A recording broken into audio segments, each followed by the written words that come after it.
नमस्कार श्रोते हो, इरा ब्लॉगिंग मराठी या यूट्यूब चॅनलवर सर्वांचे स्वागत. श्रोते हो, आज आपण एका नवीन कथेला सुरुवात करत आहोत. कथेचे नाव आहे अजून किती काळ करायचे. सकाळी सकाळी कोण बेल वाजवत आहे बघता का जरा, कुशीवर बळत सुमतीताई म्हणाल्या. अजून कोण असणार, असेल तुमचाच लेक. आई, चहा टाक लवकर, कुरकुरत प्रदीपराव म्हणाले. काहीही, तो कशाला येईल, तो आहे का इथे. परदेशात त्याला उचक्या लागत असतील. तुम्हाला उठायचं नाही तर नका उठू, उगाच सकाळी सकाळी माझ्या लेकाला नावं नका ठेवू. उठत सुमतीताई म्हणाल्या आणि पटकन बसल्या. ते बघून प्रदीपराव पटकन उठले. काय ग, काय झालं अचानक. गुडघ्यात कळ आली पटकन. मग आवरा स्वतःला, आपण षोडशीच्या कन्या नाहीत हे ठसवा मनावर. आता घाईघाईत उठताना हे होणारच ना. तो बाहेर दरवाजावर पण जो कोणी असेल तो आग लागल्यासारखा दरवाजा वाजवतो आहे. जरा धीर धरवे ना त्याला. सुमतीताई वैतागल्या होत्या. बघतो मी. प्रदीपराव दरवाजा उघडायला गेले. तोपर्यंत अजित, त्यांचा मुलगा, दरवाजा उघडून आत आला सुद्धा. हे काय, दरवाजा का नाही उघडला माझ्यासाठी. हातातली बॅग खाली ठेवत त्याने चिडून विचारले. वाजलेत किती. प्रदीपरावांनी घड्याळ दाखवले. 5. ते तुम्ही लवकर उठता ना. अजित खजील होऊन म्हणाला. नाही, आम्ही नाही उठत, आणि काल रात्री आम्ही एका कार्यक्रमाला गेलो होतो, येईपर्यंत उशीर झाला. मग. अरे पण तू अचानक कसा आलास, काहीच कळवलं नाहीस. अजितचा आवाज ऐकून सुमतीताई बाहेर आल्या होत्या. अगं, तिकीट मिळालं आणि लगेच निघालो. उतरलो तसाच पळत इथे आलो. आई, चहा कर ना गं.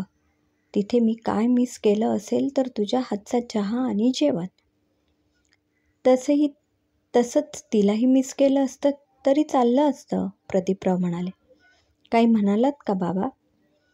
काही नाही. घरी नाही का गेलास तुझ्या. मयुरीला माहीत आहे का तू इथे आला आहेस ते. तिला सांगितलं होतं निघताना. ती आणि पियू झोपल्या असतील ना आता, म्हणून तू इथे आलास. बरं, चालू देत तुमचं, मी आज जाऊन पडतो. प्रदीपराव आत जात म्हणाले. आई, चहा. खूप दमलो आहे ग प्रवासाने. अजित बापडे तोंड करून म्हणाला. सुमतीताईंना गलबलले. स्वतःचे दुखरे गुडघे धरून त्या उठल्या आणि चहा करायला गेल्या. एवढा प्रवास करून आलेला मुलगा काही खाल्लं असेल नसेल विचार करत त्यांनी एका बाजूला पोहे भिजवले आणि कांदा चिरायला घेतला. पोटभर पोहे खाऊन अजित झोपायला गेला. अवेळी मोडलेली झोप काय आता परत लागणार नाही हा विचार करून सुमतीताई कामाला लागल्या. अजित आला आहे तर तो जेवूनच जाणार याची खात्री असल्याने त्यांनी त्याच्या आवडीचा स्वयंपाक करायला घेतला. तो उठेपर्यंत खरंच त्यांनी सगळं तयार ठेवलं होतं. जबरदस्तीने प्रदीपरावांना खाली पाठवून आम्रखंड आणायला लावलं होतं. अजित उठेपर्यंत त्यांचा सर्व स्वयंपाक झाला होता. तो उठताच त्यांनी पुऱ्या करायला घेतल्या. अजितचे जेवण चालू असतानाच मयुरीचा फोन आला. अजित, आहेस कुठे तू. सकाळी येणार होतास ना. हो, आईकडे आलो आहे. जेवून निघतोच. अजित तोंडात घास कोंबत म्हणाला. बाबा, तू आजीकडे आहेस. दोघांचे बोलणे पियू ऐकत होती. हो, आणि आता आम्रखंड आणि पुरी खातो आहे. बाबा, मला पण हवी, सांगा ना आजीला. पियू हट्ट करत म्हणाली. मी का सांगू. अजित चिडवत म्हणाला. बाबा, मग मी कट्टी घेईन हं. बरं बाई, आणतो तुला सुद्धा. चल बाय. जेवण झालं की निघतोच लगेच.